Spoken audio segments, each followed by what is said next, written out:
Agenda Económica PM.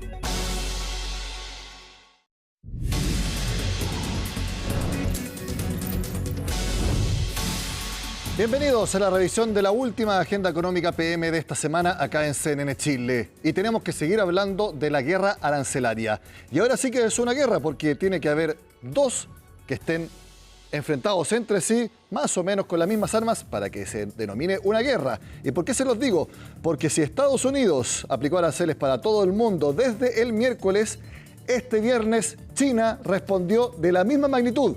Si Estados Unidos le aplicó arancel del 34%, China respondió exactamente con la misma medida, 34% de impuesto a los productos que ingresen al gigante asiático provenientes de Estados Unidos. Entonces sí, ahora es una verdadera guerra comercial, guerra arancelaria, y que, como escaló, también escaló el derrumbe de las principales bolsas del mundo. Es impresionante lo que perdieron en valor bursátil los principales índices en apenas un par de días. Esto fue lo que sucedió en la bolsa de Nueva York, que ya había caído en torno a 3,5 y 5% el jueves. Fíjese cómo cerró este viernes. El Standard & Poor's cayó casi 6%, 5,90%. El Dow Jones, 5,50%. Y el Nasdaq, que en apenas 2 días cayó 10%. ¿Por qué? Porque este viernes, fíjense, más de 6% a la baja. Brutal el desplome de la bolsa en Wall Street. ¿Y qué pasó también en Europa? Algo bastante similar, un poco menos de magnitud, pero bastante similar. Fíjense. El FTSE de Londres, 4,95%. El DAX de Frankfurt, 4,66%. Y el CAC de París, 4,26%. Y acá, en nuestra región, por ejemplo, el IPSA de Santiago, que se había mantenido plano el jueves, no lo pudo mantener.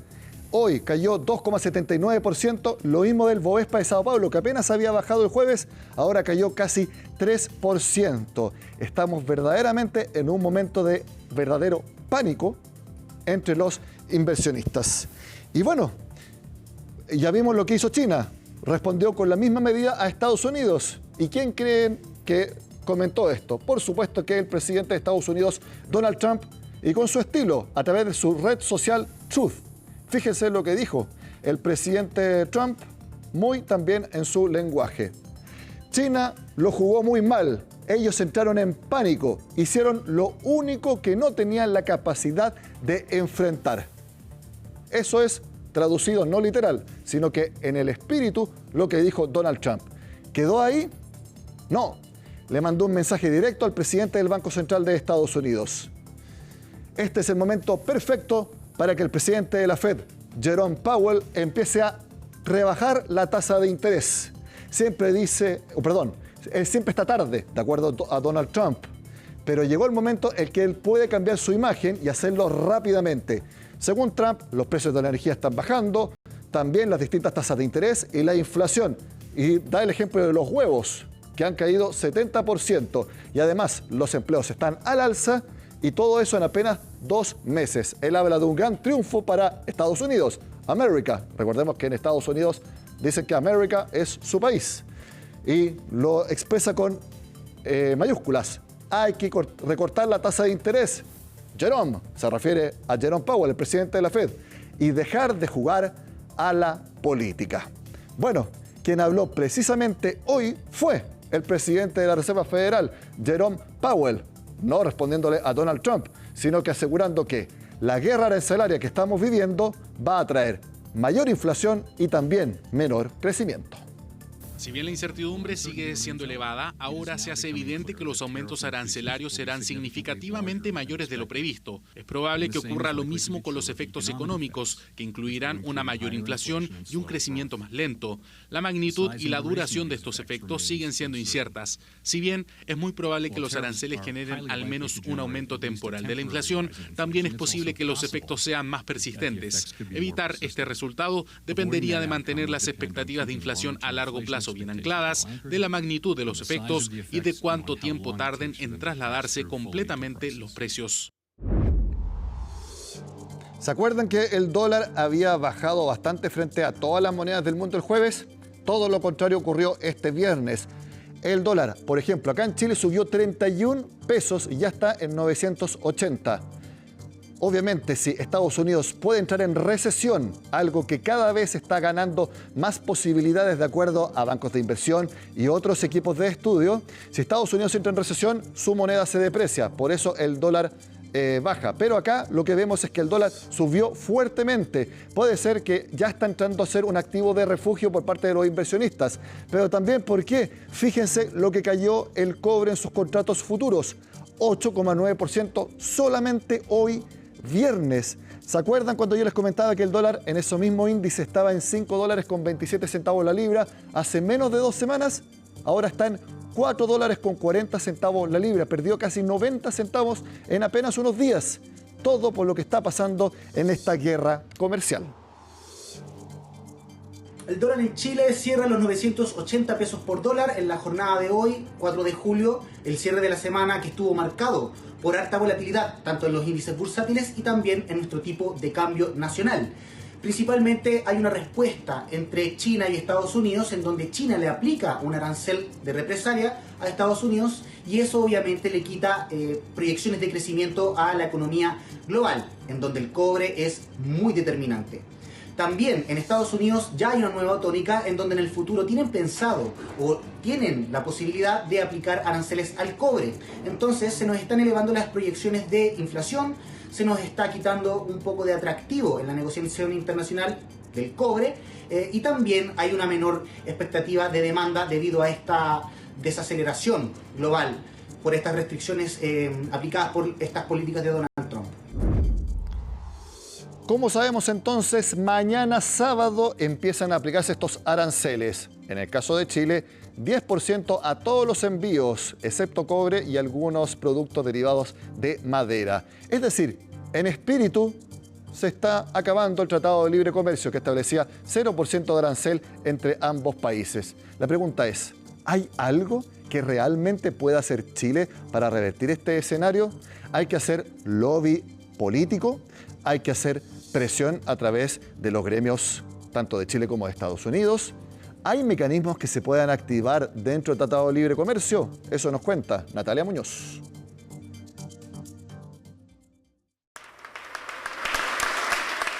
Más de 20 años pasaron desde este momento, la firma del Tratado de Libre Comercio entre Chile y Estados Unidos. A partir de mañana, Estados Unidos implementará aranceles recíprocos a otras naciones. Hoy el acuerdo que permitía que la totalidad del comercio entre ambos países no tenga aranceles parece haber quedado en el olvido. Tras los aranceles impuestos por Estados Unidos queda la duda. ¿Todavía está vigente el Tratado de Libre Comercio? Invocando razones de seguridad nacional, es parte de las excepciones que tiene el TLC con Chile. Es decir, admite modificaciones o aplicación de aranceles, porque ¿cierto? El TLC con Chile tiene un arancel cero prácticamente para todo el intercambio comercial. Admite la posibilidad, pero dentro de ciertos márgenes. Excepción que tendría el TLC bajo el motivo de seguridad nacional, pero que no convence a los negociadores que diseñaron este tratado hace más de 20 años. La pregunta es si acaso Estados Unidos tiene una justificación valedera.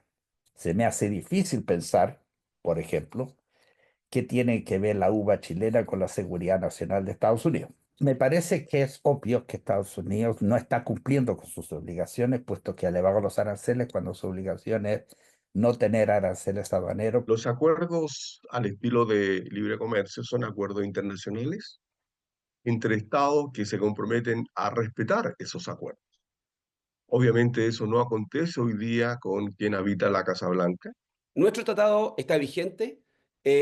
Yo diría que tenemos que actuar con la cabeza fría en esta materia, seguir conversando con la autoridad americana, ver cuál es la razón de ese 10%, invocar la institucionalidad que tenemos en el tratado. Entonces, lo que creo que nosotros tenemos que hacer es de manera civilizada ir a conversar con la administración Trump para entender cuál sería la razón de seguridad nacional. Es que la lógica del libre mercado no se estaría cumpliendo. El Ejecutivo anunció que se reunirá la comisión administradora del TLC antes de que Chile pueda tomar otros caminos. Si las consultas no dieran efecto, hay otros mecanismos que están contemplados en el Tratado de Libre Comercio, como por ejemplo los buenos oficios y eventualmente hasta un grupo arbitral. Pero creo que esto lo que amerita es una clarificación con la oficina del representante de comercio de Estados Unidos, el USTR. Recomiendan el camino diplomático, pero si no funciona, Chile, por tener este TLC, puede optar a un mecanismo de resolución de conflictos. Y según eso, activar el litigio propiamente tal para que sea una autoridad autónoma, independiente, un panel arbitral que en la OMC y bajo el Tratado de Libre Comercio pueda dictaminar y dar su conclusión de si Estados Unidos está violando o no y si tiene alguna justificación valedera. El grupo arbitral encargado de resolver la controversia constata o determina de que efectivamente se produjo una infracción, es decir, la medida cuestionada violó alguna de las obligaciones del tratado. Lo que se espera es que el país, entre comillas, infractor, modifique la medida. Otra alternativa está fuera del tratado del TLC. En vez de adoptar una postura agresiva, Chile podría negociar con las empresas norteamericanas que compran productos chilenos. Hay que hacer un lobby a través de las propias empresas norteamericanas que compran los productos chilenos, a través de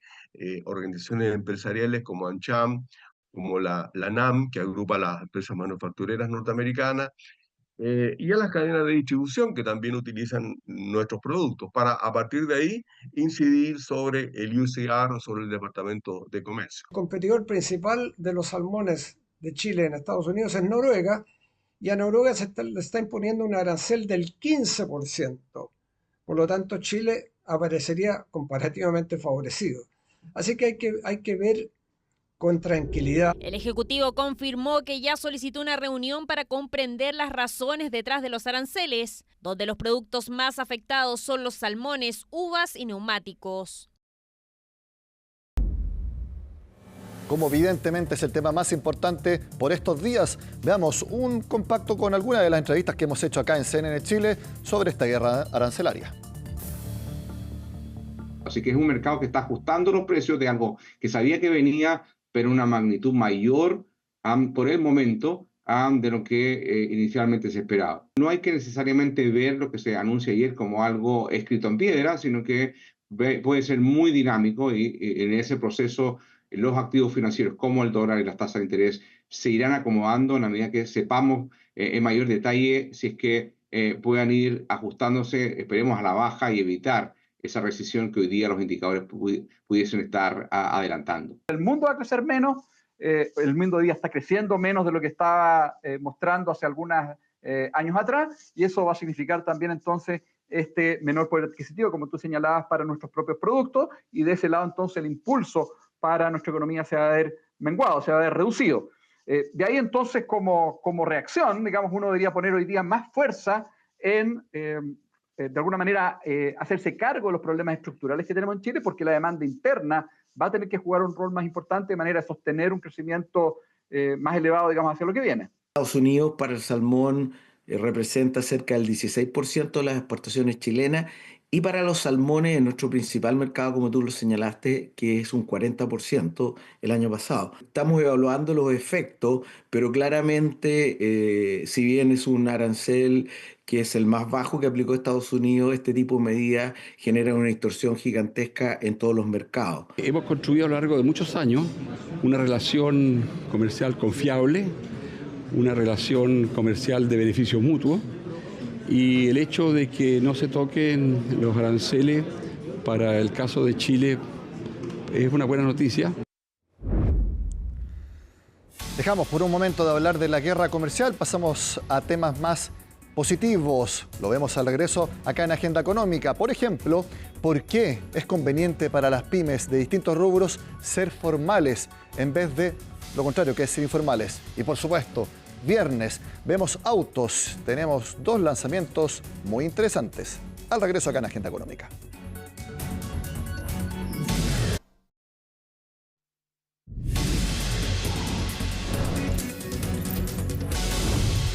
Se calcula que en Chile las pymes, aproximadamente 4 de cada 10 no tiene inicio de actividades. Es decir, es informal. Muchas de ellas ni siquiera entregan boleta por lo mismo. De hecho, hay una campaña para explicar las bondades de ser formal.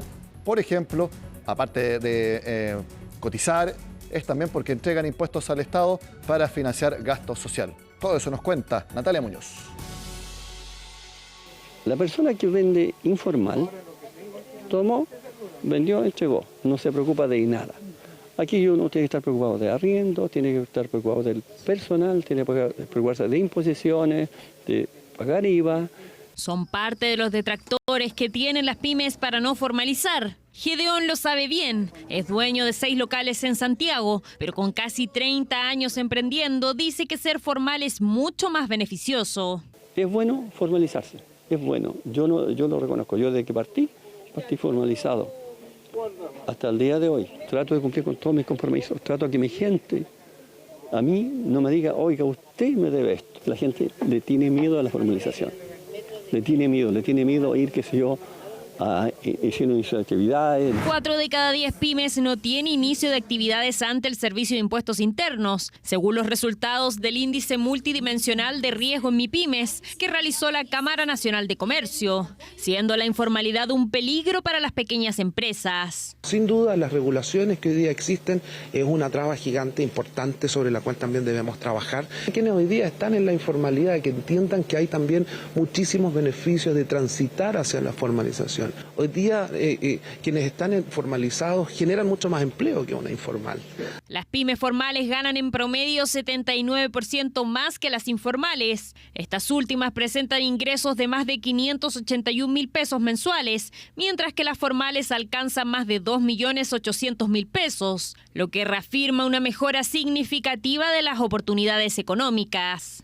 Se tiende a creer que la formalización significa costos y gastos que de otra forma no se tienen, lo cual es cierto, es verdad que sería, por ejemplo, el costo de un contador, pero por otro lado tiene una serie de ventajas, como por ejemplo que el impuesto que se pague no va a ser por los ingresos, sino que va a ser por las reales utilidades. El proceso de formalización muchas veces se hace difícil porque los emprendedores lo ven como un proceso complicado, un proceso que desconocen, más que un proceso que les va a ayudar a gestionar lo que son sus emprendimientos. Ser formal tiene sus beneficios. Por ejemplo, la rebaja de impuestos a 12,5% que tienen las pymes y la devolución de IVA en insumos para el negocio. Además, las pymes informales se arriesgan a multas que van desde 1 hasta 40 unidades tributarias mensuales y la clausura, dependiendo de la infracción. Siempre va a faltar más incentivos porque son periodos de mucho cambio.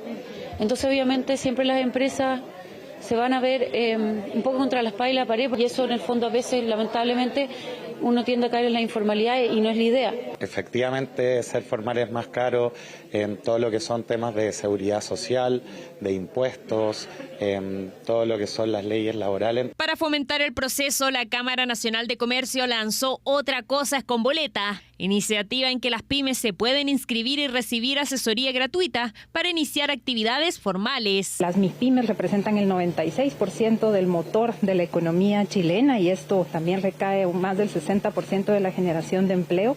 Y desde la OIT, por supuesto, estamos apegados a promover la generación de empleo, pero la generación de empleo decente. El gremio del comercio también advirtió falta de redes de apoyo para las MIPYMES, donde aseguran que casi 32% de los encuestados se requirieron créditos de consumo personales para hacer funcionar su negocio.